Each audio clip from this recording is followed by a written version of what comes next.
Hello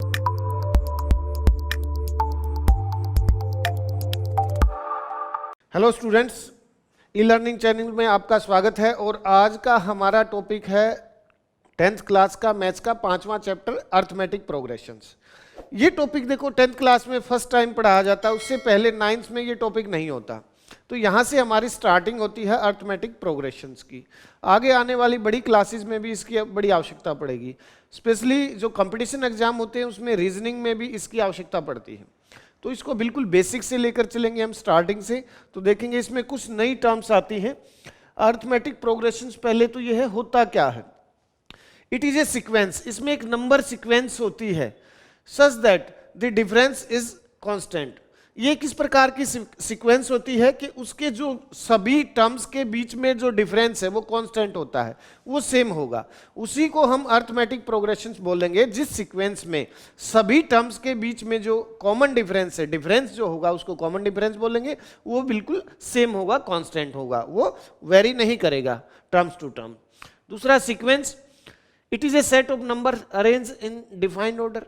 एक special order में कुछ नंबर्स को डिफाइन किया जाता है, उसको हम क्या बोलेंगे, सीक्वेंस है। अब ये कुछ एग्जाम्पल दिए हुए हैं, इसमें टाइप्स है।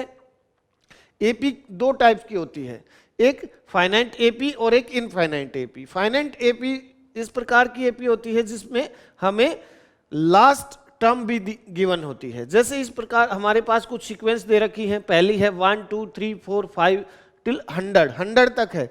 तो इसमें देखो सभी टर्म्स के बीच में जो है डिफरेंस है, 1 का है, 1 का है, 1 का है, तो ये एक एपी है।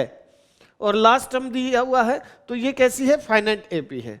अब नेक्स्ट में देखो पहली टर्म और दूसरी टर्म में क्या है, -30 का डिफरेंस है, फिर -30 है, फिर -30 है, तो ये भी एक एपी है। लेकिन ये कैसी है, इनफाइनाइट एपी है, इसमें हमें लास्ट टर्म नहीं दिया हुआ है। थर्ड है जो, अब ये इसमें देखो, इसमें पहली और दूसरी टर्म के बीच में 0 का डिफरेंस है, दूसरी और तीसरी टर्म के में भी सभी टर्म्स में 0 का डिफरेंस है, और लास्ट टर्म हमें गिवन नहीं है, तो ये भी एक कैसी है, इनफाइनाइट एपी है। फोर्थ जो सीक्वेंस दी हुई है उसमें 2 के बाद 8 है, 6 का डिफरेंस है, फिर 8 के बाद 14 6 का डिफरेंस है, फिर 6 का है, तो ये भी एक एपी है। लेकिन इसमें क्योंकि लास्ट टर्म गिवन है, तो ये कैसी एक फाइनाइट एपी है। ये दो टाइप की एपी होंगी, एक फाइनाइट एपी, एक इनफाइनाइट एपी। अब नेक्स्ट है इसकी जनरल टर्म। प्रत्येक सीक्वेंस को एक जनरल टर्म होगी, उसमें फर्स्ट टर्म को हम ए बोलेंगे, और उसमें अगर पहला डिफरेंस ऐड कर देंगे तो फर्स्ट डिफरेंस है, 2 डिफरेंस ऐड करेंगे तो थर्ड टर्म है, 3 डिफरेंस, इस प्रकार से ये इसकी एक जनरल टर्म है। फर्स्ट टर्म को हम ए बोलेंगे। ए से जहां पर भी कई बार इसको कुछ टीचर्स इसको टी से भी डिफाइन करते हैं, T1 T2 T2 T3 जैसे टर्म 1 टर्म 2 टर्म 3, और फर्स्ट टर्म को ए से और कॉमन डिफरेंस को डी से। कॉमन डिफरेंस देखो इसमें कुछ एक एग्जांपल मैं इसमें आपको बताता हूं, उसमें कुछ एपी हैं कुछ नहीं है। तो जैसे ये आ गया हमारा 1 4 9 16 25 एंड सो ऑन। उसके बाद है 1 2 4 8 16 एंड सो ऑन। फिर है 10 15 20 25 30 and so on. 9 9 9 9 9 and so on. अब इसमें देखो, ये मैंने इसमें कुल 4 सीक्वेंस ली है, ये किसी न किसी ऑर्डर में है। ये क्या है, 1 का स्क्वायर है, ये 2 का स्क्वायर, 3 का स्क्वायर, 4 का स्क्वायर, 5 का स्क्वायर। अब इन दोनों टर्म्स में जो डिफरेंस है, यहां पर कितने का है, 3 का डिफरेंस है, उसके बाद यहां पर 5 का डिफरेंस है, यहां पर 7 का डिफरेंस है। तो ये जो डिफरेंस है हर टर्म्स में इक्वल नहीं है, तो ये एक सीक्वेंस, एक एपी नहीं है।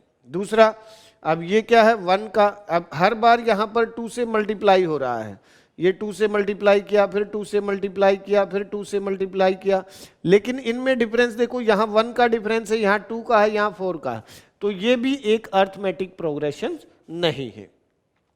थर्ड जो सीक्वेंस है हमारी, यहाँ से 10 से 15 5 का डिफरेंस है, फिर 5 का है, फिर 5 का, फिर 5 का, तो ये एक एपी है। कॉमन डिफरेंस क्या हो गया इसमें, जो डी है डिफरेंस है, वो उसको हम किससे, कॉमन डिफरेंस बोलेंगे इसको। ये कितने का है, 5 का है। तो जब सभी टर्म्स के बीच में डिफरेंस सेम होगा उसको हम कॉमन डिफरेंस, और वो एक एपी होगी। अब यहां से यहां देखो 0 0 का डिफरेंस है सभी टर्म्स में, तो ये भी एक एपी है, और इसमें कॉमन डिफरेंस जो हम बोलेंगे वो क्या हो गया, इसमें 0 हो गया।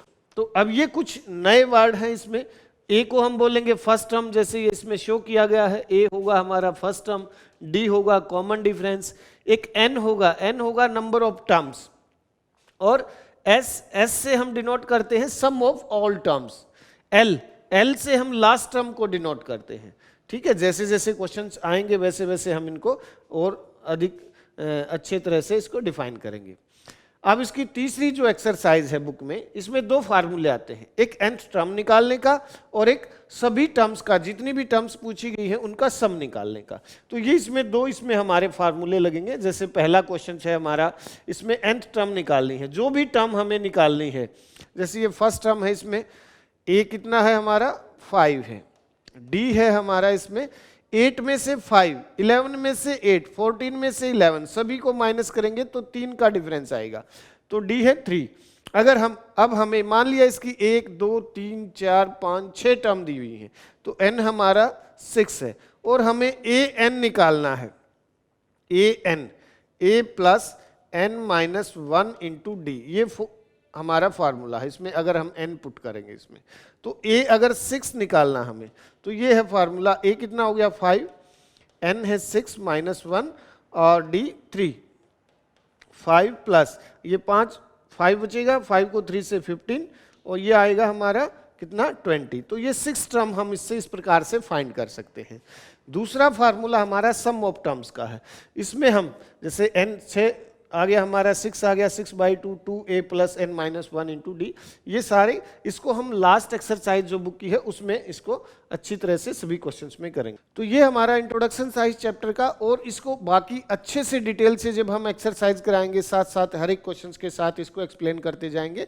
इसके लिए मैं नेक्स्ट वीडियो आप हमारा देखें, उसमें हम थोरोली पूरा का पूरा चैप्टर एक एक वीडियो बनाकर उसमें किया गया है। ठीक है, थैंक यू।